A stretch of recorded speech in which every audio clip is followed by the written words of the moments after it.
সারাটি বছর মেসওয়াক আমাদের প্রয়োজন। এই রমজান মাসে জাকাতের একটা কথা বলেছিলাম, ফিতরার কথা বলেছিলাম। জাকাত একটা বিশেষ সাবজেক্ট। ইসলাম ধর্মে 5টি স্তম্ভ, 5টা মূল খুঁটি, তার মধ্যে জাকাত একটি, যেটা কেবলমাত্র ধনী সম্প্রদায়ের জন্য। এই জাকাতের ব্যাপারে ইতিপূর্বে অনেক বার্তা দিয়েছিলাম, অনেকটাই আলোচনা করেছিলাম। যদিও আপনাদের প্রত্যেকের প্রায় জানা আছে, মোটামুটি অঙ্কটা জেনে রাখুন যে জাকাত হলো 40 ভাগের 1 ভাগ আমাকে জাকাত দিতে হবে। 40 টাকা যদি আমার থাকে তাতে 1 টাকা জাকাত দিতে হবে। তো সেটা কোন সময়? যখন নাকি আমি সাহেবে নেশাবের মধ্যে গণ্য হব। সাহেবে নেশাব বলতে অর্থাৎ সাহেবে নেশাব মানে তিনি হলেন ধনী ব্যক্তি। ধনী তার হাজারো রকমের কোয়ালিটি হবে। প্রত্যেক ধনীর যে সমান টাকা থাকবে, সমান অর্থ থাকবে তা কথা নয়।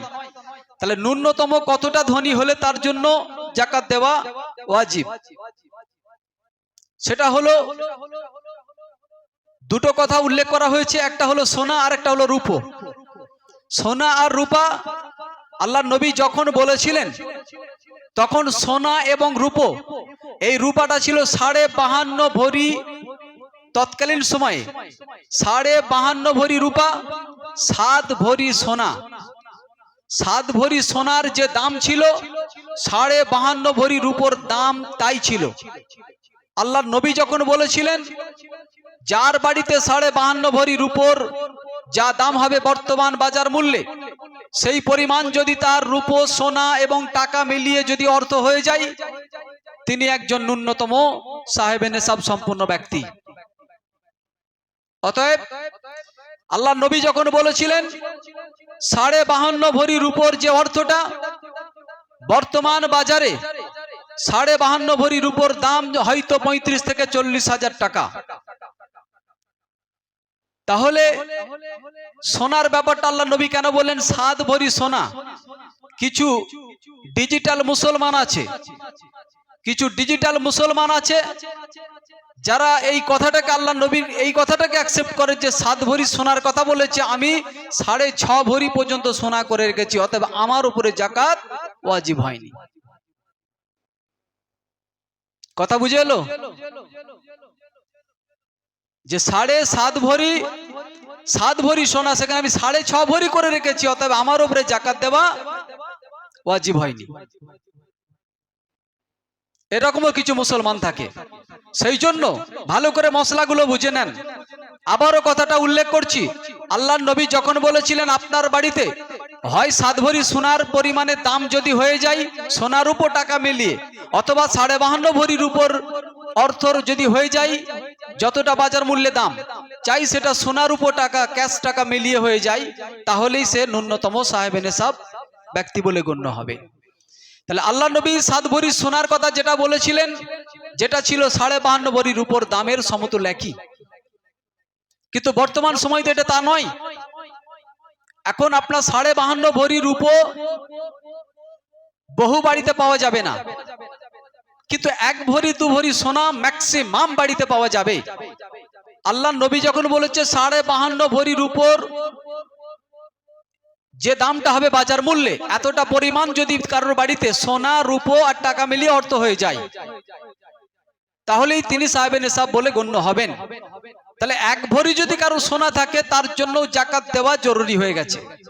1টা ভরি যদি সোনা থাকে, তারও তাকে জাকাত দিতে হবে। কারণ 52.5 ভরি রূপোর দামটা যদি আপনার 35 থেকে 40 হাজার টাকা হয়, তো 1 ভরি সোনা তো আপনার 50 হাজার টাকা আপে দাম আছে। এই চতুরতা, এই চালাকি ইসলামে চলবে না। যে আপনি 6.5 ভরি সোনা করে রেখেছেন, আপনার জন্য জাকাত দেওয়া ওয়াজিব হয়নি। ও জেনে, অর্থাৎ জেগে ঘুমাচ্ছে, ও জেনেও জানে না, দেওয়ার ভয়ে বুঝেও বোঝে না, জেনেও জানে না, বুঝেও বোঝে না। সত্যিকার অর্থে জাকাত যদি সঠিক হিসাব করে দিতে হয়, ইমানের পরীক্ষা এখানে প্রমাণ হয়ে যাবে তিনি কতটা খাঁটি ইমানদার। কতটা খাঁটি ইমানদার এখানেই বুঝতে পারবেন। একটা সাবজেক্টে তো বোঝা গেল ইতিকাফ, ম্যাক্সিমাম মসজিদে দেখা যাচ্ছে 10 দিন ইতিকাফকারীর মানুষ পাওয়া যাচ্ছে না। খাঁটি ইমানদারের লক্ষণ তো এই জায়গাগুলোই বোঝা যাবে। অতএব জাকাত হলো পরিপূর্ণ হিসাব অনুযায়ী আপনাকে দিতে হবে। যদি মনে করেন আমার বাড়িতে 1 ভরি কি 1.5 ভরি সোনা আছে, 7 ভরি সোনা হয়নি, তাহলে আমি জাকাত দেবো কেন? ভ্রান্ত ধারণা, ভালো করে কথা বুঝে নেন। যদি মনে করেন যে আপনার বাড়িতে 2-4 ভরি রূপো আছে আর কিছু সোনা আছে, সব মিলিয়ে আপনার 52.5 ভরির যে রূপোর দাম তা টপকে অনেক বেশি হয়ে গেছে। যদি মনে করেন আমি কোনো ক্রমে রেখেছি একটা বিবাহের জন্য, অন্য কোনো কাজের জন্য, 1 ভরি কি 1.5 ভরি সোনা করেছি, যতক্ষণ আপনার কাছে মাল থাকবে, ভালো করে বুঝে নেন, ততক্ষণ আপনাকে জাকাত দিতে হবে। যখন থাকবে না, আপনাকে জাকাত দিতে লাগবে না। মেয়ের বিয়েতে দিয়ে দিয়েছেন, আর আপনার জন্য জাকাত দিতে লাগবে না, কিন্তু যতক্ষণ আছে আপনাকে দিতে হবে। তবে হ্যাঁ, সোনা এবং রূপো আর ক্যাশ টাকা, চাই সেটা ব্যাংকে হোক আর বাড়িতে হোক, যতটা থাকবে সবটাকে মিলিয়ে টোটাল টাকাই অঙ্ক কষতে হবে, এবং সেটা পারফেক্ট অঙ্ক কষতে হবে। এবং যতটা থাকবে, যতটুকু থাকবে, আপনি সব হিসাব করেছেন, সামান্য একটা হয়তো আপনার কানের দুল অথবা নাকের নথ আপনি তাকে ধরলেন না, যে থাক ওটা তো ছোটখাটো ম্যাটার। এই ছোটখাটো ম্যাটার মানে শয়তান আপনাকে উস্কানি দিয়ে ওই জায়গায় আপনার জাকাতের জায়গাটাকে নষ্ট করতে চলেছে। অর্থাৎ ওইটুকুর জন্য আপনার জাকাতটা সঠিক হিসাব হবে না। যতটুকু থাকবে সোনা, যতটুকু থাকবে এবং যতটুকু রূপা থাকবে সবটা এবং ক্যাশ টাকা মিলিয়ে। তবে হ্যাঁ, যদি আপনার কাছে কেউ টাকা পায়, চাই সেটা রূপা বিক্রি হোক, সোনা বিক্রি করে হোক, আর ক্যাশ টাকা আপনার ব্যাংকে থেকে তুলে আপনি আগে ঋণ পরিশোধ করে দেন। অথবা যদি তাকে দিলে হয় যে আমি ঈদের পরে তাকে দিয়ে দেব, এটা যদি আপনার কনফার্ম থাকে, নিশ্চিত থাকে আমাকে দিতে হবে ওখানে 50,000 টাকা, অতএব এই টাকাটা পুরোপুরি আপনি বাদ রেখে, তারপরে যতটুকু থাকবে, যদি বর্তমান বাজার মূল্যে 52.5 ভরি রূপার পরিমাণ হয়ে যায় অর্থটা, টাকাটা, তখনই আপনাকে 40,000 টাকায় 1,000 টাকা জাকাত আপনাকে দিতে হবে। এটা হলো জাকাত। ফিতরা এটা সকলের জন্য প্রযোজ্য। জাকাত হলো ধনী সম্প্রদায়, যার বাড়িতে 52.5 ভরি রূপার অর্থের এতটা অর্থ নাই, 52.5 ভরি যে রূপার দাম অথবা সোনা ক্যাশ টাকা মিলিয়ে এতটুকু পরিমাণ তার বাড়িতে নাই, তাহলে তার জাকাত দিতে লাগছে না। তিনি জাকাত, যদি নিচে গরিব অসহায় মনে করে যে আমার চালানোর মতো উপায় নাই, তাহলে তিনি দান নিতে পারেন। আর যদি মনে করেন যে আমি দান নেব না, আমি কষ্ট মষ্ট করে চালিয়ে নেবো, সেটা নিতে পারে, সেটা সে নিতে পারে। ফিতরা হলো এটা সকলের জন্য প্রযোজ্য। যদি একেবারে অসহায় হয়, একেবারে যদি গরিব অসহায় হয় যে আমার দ্বারাই ফিতরা দেওয়া সম্ভব নয়, তিনি ফিতরা না দিতে পারেন। কিন্তু যদি তার ইচ্ছে হয় যে না আমি ফিতরা একটা দিতে পারবো, অতএব এই দেওয়াটা হলো তার জন্য উত্তম, দেওয়াটাই শ্রেয়, এটাই হলো ভালো। তো যাই হোক, এই মাহে রমজান মাস কয়েকটা বিষয় আমাদের কাছ থেকে বিদায় নিয়ে নিচ্ছে, আর আমরা পাবো না। আজকের আলবিদা জুমা খুব গুরুত্বপূর্ণ জুমা, বহু মুসলমান এলাকায় আছে তাদের নসিবে এই আলবিদা জুমাটাও জুটলো না, যেটা 1000 মাস অপেক্ষা উত্তম লাইলাতুল কদর বলা হয়েছে, আর 1000 জুমা অপেক্ষা উত্তম হলো আলবিদা জুমা। একবার জোরে বলেন না সুবহানাল্লাহ। তো বহু মুসলমান আছে যে তাদের জন্য এটা নসিবে জুটলো না। কদরের রাত্রি একটা বিশাল গুরুত্বপূর্ণ রাত্রি। আল্লাহ তাআলা বলছেন ইন্না আনজালনাহু ফি লাইলাতিল কদর, নিশ্চয় অবতীর্ণ করেছি কোরআন মাজিদকে, কোরআন শরীফকে এই কদরের রাত্রিতে। রমজান মাসে শাহরু রমাদান আল্লাযী উনজিলা ফিহিল কুরআন, অর্থাৎ এই রমজান মাসেই আমি কোরআন অবতীর্ণ করেছি এবং কদরের রাত্রিতে।